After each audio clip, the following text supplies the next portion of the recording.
Esta apresentação contém spoilers. Olá, essa é a apresentação do seminário de Ética e Moral. O meu grupo é formado por Felipe Lucena, Emanuele Viana e Júlia Antonino. E o tema que escolhemos é como um personagem antiético pode ser usado para fazer uma crítica para a sociedade.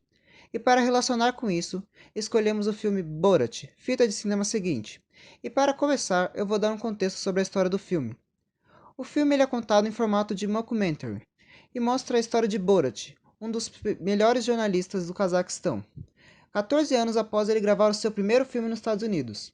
Porém, esse último filme trouxe uma fama ruim para o seu país natal, e ele acabou ficando preso durante todos esses anos. Até que os governadores de lá decidem mandar ele em uma missão de entregar um presente para o vice-presidente americano Michael Pence, para que eles possam se desculpar com os Estados Unidos.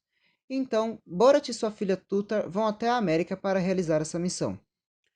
E para introduzir os assuntos que iremos abordar, eu irei começar falando sobre ignorância e verdade, que é falado na unidade 3, capítulo 1 do livro Convite à Filosofia, da Marilena Chauí. E para começar a falar disso, eu irei falar sobre a diferença entre ignorância, incerteza e insegurança. Onde a ignorância é quando a pessoa não quer buscar a verdade, ela está literalmente ignorando saber o que é real e o que não é, pois já tem um pensamento formado sobre aquela coisa. Já a incerteza é diferente disso, pois a gente começa a se questionar e perceber que talvez o que nós acreditamos não seja tão certo e real como achávamos. Então, fazendo com que a gente crie uma insegurança e ficamos com medo de que aquilo que tínhamos tanta convicção não é verdadeiro. E é aí que vamos superando isso, percebendo nossa ignorância e tentando buscar mais a fundo para saber a verdade por trás das coisas. Nisso, ficamos dispostos a um espírito chamado a busca da verdade. E os seres humanos desde cedo já têm essa busca pela verdade, até mesmo antes de criarem o desejo de confiar nas pessoas e nas coisas. Por isso as crianças fazem tantas perguntas para os adultos sobre se tal coisa é verdade ou não. E quando a criança brinca ou assiste alguma coisa como um filme, ela vai tentando descobrir se aquilo é real ou não. E assim ela vai conseguindo distinguir o que é de mentira e o que realmente é uma mentira. Então, quando ela está brincando e usando a imaginação para criar uma história mais bela do que a realidade, ela sabe que aquilo é de mentira. Já quando um adulto conta uma mentira propriamente dita para ela, a criança fica chateada e consegue perceber a diferença, fazendo com que ela quebre a relação de confiança com aquela pessoa. Isso faz com que a criança fique sujeita a dois tipos de decepções: de que o mundo não é tão belo quanto ela acha e de que os adultos podem enganá-las. E essas duas coisas podem acarretar em duas possibilidades. A criança não vai querer sair do mundo imaginário e ela vai acabar sofrendo com a realidade, ou ela vai ter que aceitar que nem tudo é verdade, fazendo então que ela busque o que seja realmente verdade. E assim ela vai moldando as crenças dela. Então, quando vamos crescendo e procurando saber sempre mais sobre a verdade, vamos acabar se decepcionando com algumas coisas, mas isso é preciso para que possamos criar essa vontade de buscar o real e moldar nossos pensamentos. E agora a Júlia vai explicar um pouco sobre o outro assunto que iremos abordar e relacionar com o filme posteriormente. Outro tópico escolhido do livro da Marilena Chauí, Convite à Filosofia, foi o da unidade 8, capítulo 5, Filosofia Moral. Sócrates dizia que nossos sentimentos, nosso comportamento, nossas ações e nossas condutas são afetadas pelas condições em que vivemos: família, classe, grupo social, cultura, país, escola, religião, trabalho e etc. Somos constituídos pelos costumes da nossa sociedade, o que nos permite respeitar e reproduzir os valores que ela propõe como bons. Assim, valores e atitudes podem existir em si mesmos, parecem naturais e eternos. São fatos ou dados com os quais nos relacionamos desde que nascemos. Seremos recompensados se os seguirmos e punidos quando os transgredimos. Os costumes, como são anteriores ao nosso nascimento e formam o tecido da sociedade em que vivemos, são considerados inquestionáveis e quase sagrados. A palavra costume se diz em grego ethos, ética, e em latim mores, moral. Ou seja, ética e moral referem-se ao conjunto de costumes tradicionais de uma sociedade, e que, como tais, são considerados valores e obrigações para a conduta de seus membros. Já Aristóteles dizia sobre a definição do campo das ações éticas. Estas não são só definidas pela virtude, pelo bem e pela obrigação, mas também pertencem àquela esfera da realidade na qual cabem a deliberação e a decisão ou escolha. Ou seja, quando o processo segue as leis necessárias e universais, não tem como deliberar e escolher, pois as coisas acontecerão necessariamente como as leis são impostas. A ética, portanto, era concebida como educação do caráter do sujeito moral para dominar racionalmente impulsos, apetites e desejos, para orientar a vontade rumo ao bem e à felicidade e para formá-lo como membro da coletividade sociopolítica. E por último, o filósofo Hegel diz sermos seres históricos e culturais. Além da nossa vontade individual subjetiva, existe uma outra vontade muito mais poderosa, a vontade objetiva inscrita nas instituições ou na cultura. A vontade objetiva cria as instituições e a moralidade como sistema regulador da vida coletiva por meio de costumes e dos valores de uma sociedade, numa determinada época.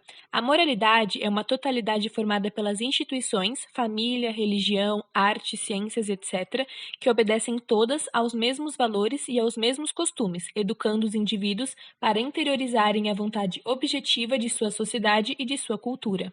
Como consequência, o imperativo categórico existirá em cada época, em cada sociedade e para cada cultura, conteúdos determinados, válidos apenas para aquela formação histórica e cultural. Assim, cada sociedade, em cada época de sua história, define os valores positivos e negativos, as ações permitidas e as proibidas para seus membros, o conteúdo dos deveres e do imperativo moral.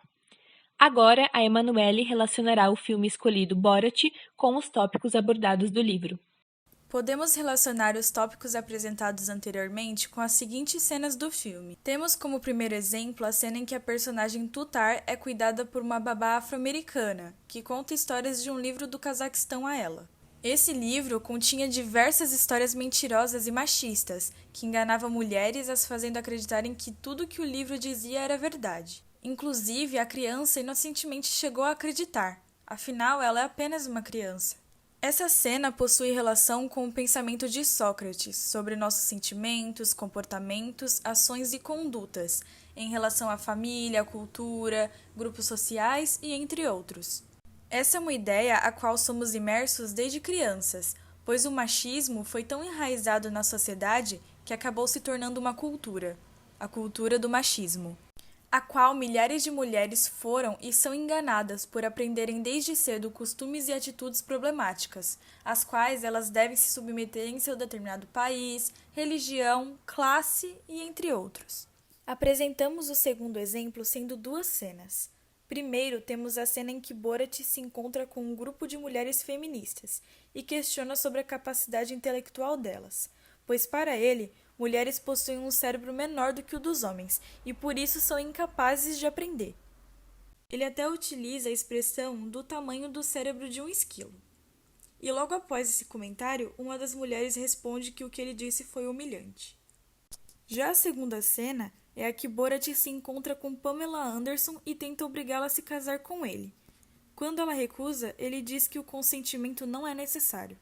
Essas duas cenas anteriores e muitas outras durante o filme dizem respeito às mulheres sendo tratadas como objetos, sem valor algum, além de satisfazer seus maridos, e também sobre mulheres não terem os mesmos direitos do que os homens de aprender, escolher, trabalhar e entre outros. Podemos assim entrar no que o Aristóteles dizia sobre questões éticas, que eram concebidas como educação do caráter do sujeito moral para dominar racionalmente impulsos, como foi dito anteriormente, visto que homens e mulheres devem, pela lei, terem os mesmos direitos. A ética, portanto, se trata da educação do caráter do sujeito moral para dominar racionalmente os impulsos e desejos do indivíduo, para fazê-lo um membro pertencente à sociedade, mostrando então que o filme aborda questões também antiéticas. Como terceiro exemplo, apresentamos a cena em que Borat passa uns dias morando com dois homens e eles contam diversas fake news para ele. Esses amigos contaram a Borat diversas histórias mentirosas sobre os democratas, principalmente sobre Obama e Bill Clinton, mentiras que o protagonista chegou a acreditar. Conseguimos então comparar essa cena com o que Marilena Chauí diz em seu livro sobre ignorância e verdade em relação à própria ignorância, pois nesse caso, Borat mostra-se uma pessoa totalmente ignorante, pois nem procurou saber se todas essas notícias e informações que ele recebeu eram verídicas ou não, deixando-se levar apenas pelo que os outros disseram. Já no quarto e último exemplo, citamos a cena em que Borat vai a uma manifestação contra a quarentena e canta uma música sobre o Obama. Depois de Borat passar um tempo na casa dos dois homens, eles decidem ir a uma manifestação contra a quarentena organizada por um grupo de extrema-direita. Lá, ele sobe no palco vestido como um cantor country racista e canta uma música falando diversas coisas ruins, como sobre injetar o corona no ex-presidente Obama e entre outras coisas. Nisso, muitas pessoas que estavam no local apoiaram e gostaram da música, mesmo a música sendo totalmente absurda. Podemos ligar a reação que as pessoas tiveram ao ouvirem Borat cantando essa música novamente com o que Marilena Chaui diz sobre ignorância, pois o público, por ter um pensamento formado sobre determinado assunto, tornam-se ignorantes, pois não querem buscar a verdade. É como se eles vivessem em uma bolha, uma espécie de simulacro, em que a verdade absoluta é a verdade que é mostrada a eles, sem quererem se questionar se essa é realmente a verdade. Com isso, concluímos que Borat, apesar de ser um filme que aborda assuntos polêmicos e até mesmo atuais de forma irônica, acaba também sendo importante, ao fazer críticas sociais e culturais.